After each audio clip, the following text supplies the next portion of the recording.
হরে কৃষ্ণ। আজ 10ই পৌষ 1431 ও 26শে ডিসেম্বর 2024 বৃহস্পতিবার সফলা একাদশী।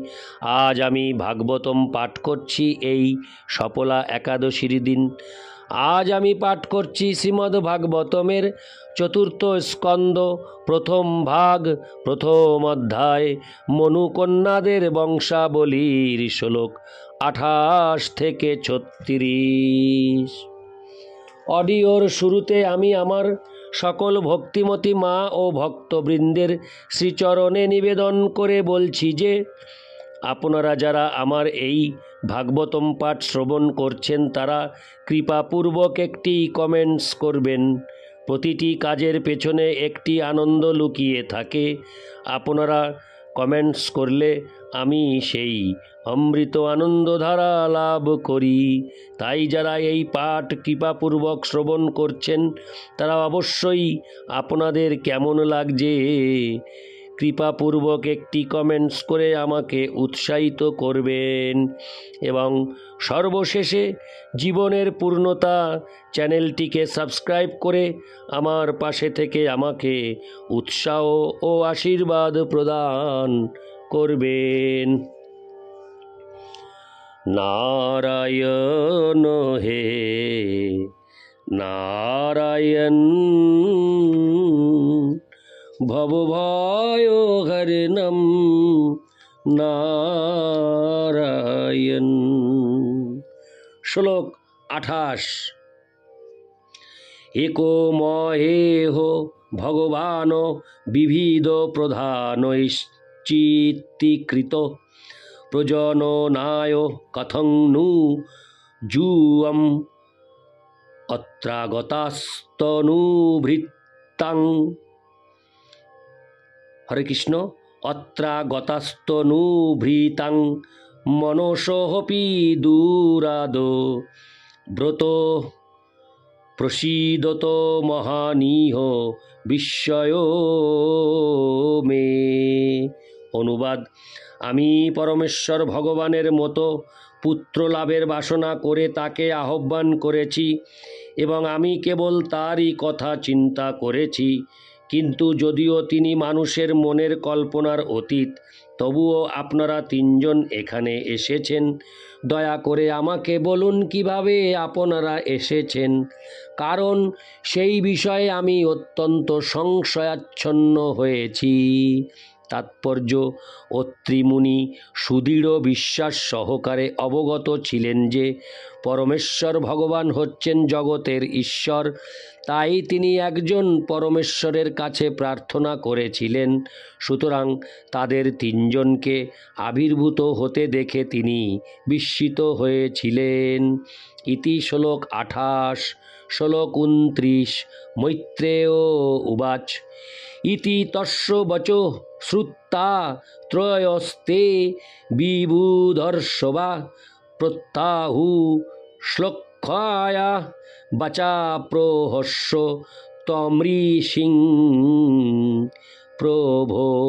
অনুবাদ। হরে কৃষ্ণ।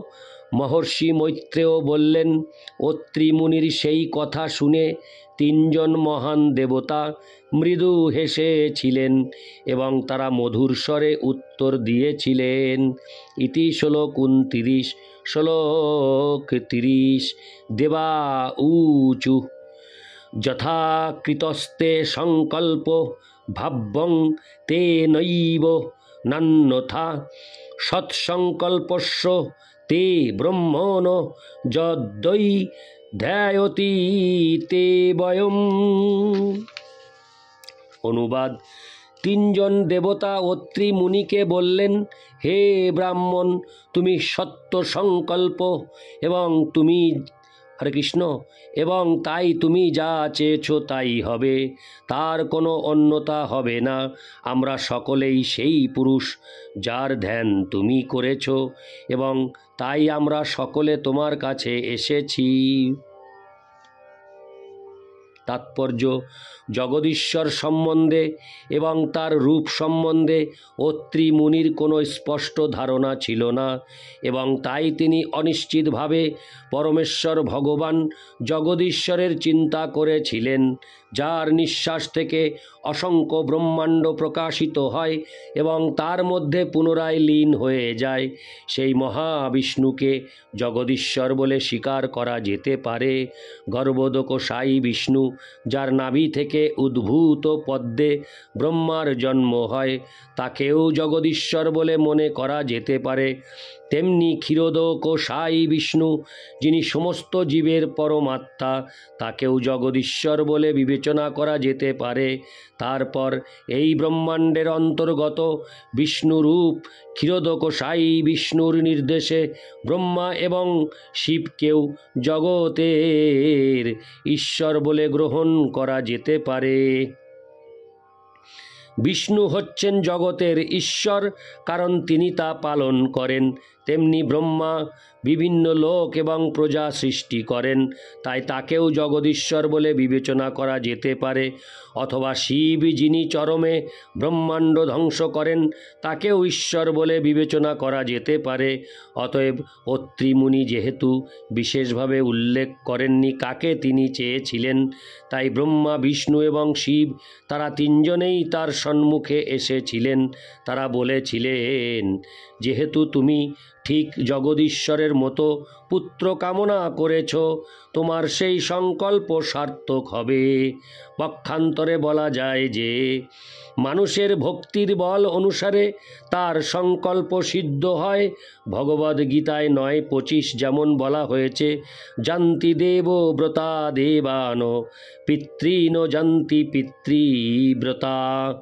কেউ যদি কোনো বিশেষ দেবতার প্রতি আসক্ত হন, তাহলে তিনি সেই দেবতার লোকে উন্নীত হবেন।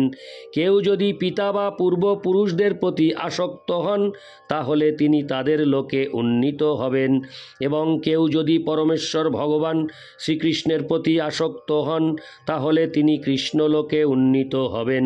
জগদীশ্বর সম্বন্ধে অত্রি মুনির কোনো স্পষ্ট ধারণা ছিল না, তাই তিনজন প্রধান দেবতা, যারা জগতের 3টি গুণের অধ্যক্ষ, তারা তিনজনেই তার কাছে এসেছিলেন। এখন তার পুত্র লাভের সংকল্পের বল অনুসারে তার বাসনা ভগবানের কৃপায় পূর্ণ হবে। ইতি শ্লোক 30। শ্লোক 31। অথাস্মদংশ ভূতাস্তে আত্মজা লোকবিশ্রুতা ভবিতারোহঙ্গ ভদ্রং তে বিশ্রপসন্তি চ তেজস। অনুবাদ: আমাদের শক্তির অংশ স্বরূপ পুত্র তুমি লাভ করবে, এবং যেহেতু আমরা তোমার সর্বাঙ্গীন মঙ্গল কামনা করি, তাই তোমার সেই পুত্রেরা সমগ্র জগৎ জুড়ে তোমার যশ বিস্তার করবে। ইতি শ্লোক 31। শ্লোক 32। এবং কাম বরং দত্তা প্রতিজগ্নু সুরেশ্বরা সবাজিতাস্তয় সম্যগদম্পোত্তর্মিশো তোস্তত। অনুবাদ: এইভাবে অত্রি মুনিকে এইভাবে অত্রি মুনিকে তার অভিলষিত বর প্রদান করে সেই তিনজন সুরেশ্বর ব্রহ্মা, বিষ্ণু এবং মহেশ্বর সেই দম্পতির দৃষ্টিপথ থেকে অন্তর্হিত হয়ে গেলেন। ইতি শ্লোক 32। শ্লোক 33। সোমোহ ভূদ্রম্বন হংসেন দত্ত বিষ্ণুস্তু যোগবিৎ দুর্বাসা শঙ্কর সাংস নিবোধাঙ্গিরস প্রজা।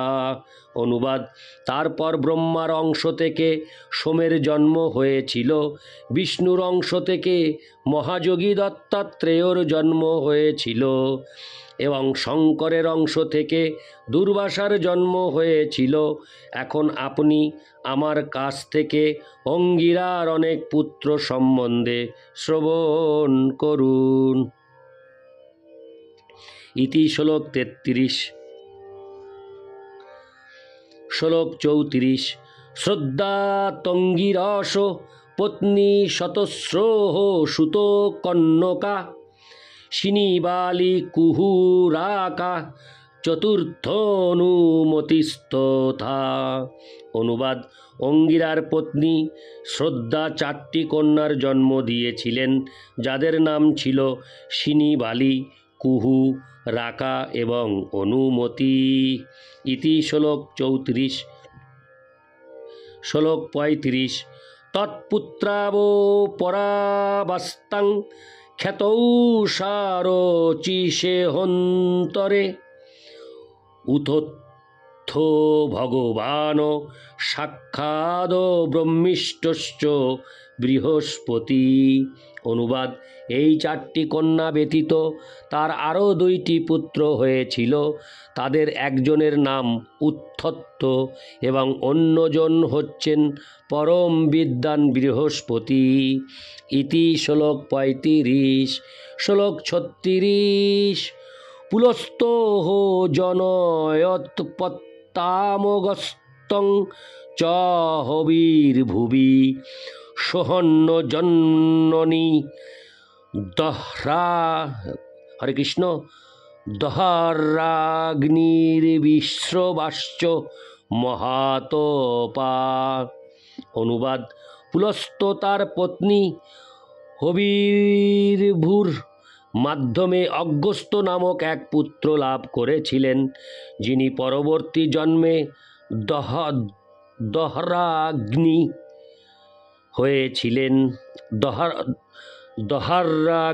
হয়েছিলেন। তাছাড়া পুলস্ত্যের হরে কৃষ্ণ দহরাগ্নি হয়েছিলেন। তাছাড়া পুলস্ত্যের আরেকটি মহান সাধু প্রকৃতির পুত্র হয়েছিল, যার নাম ছিল বিশ্রবা। ইতি শ্লোক 36।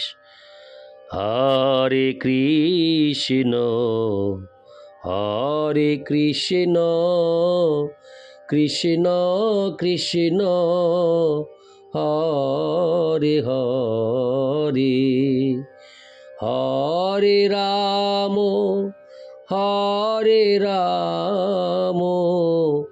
রাম রাম হরে হরে। হরে কৃষ্ণ।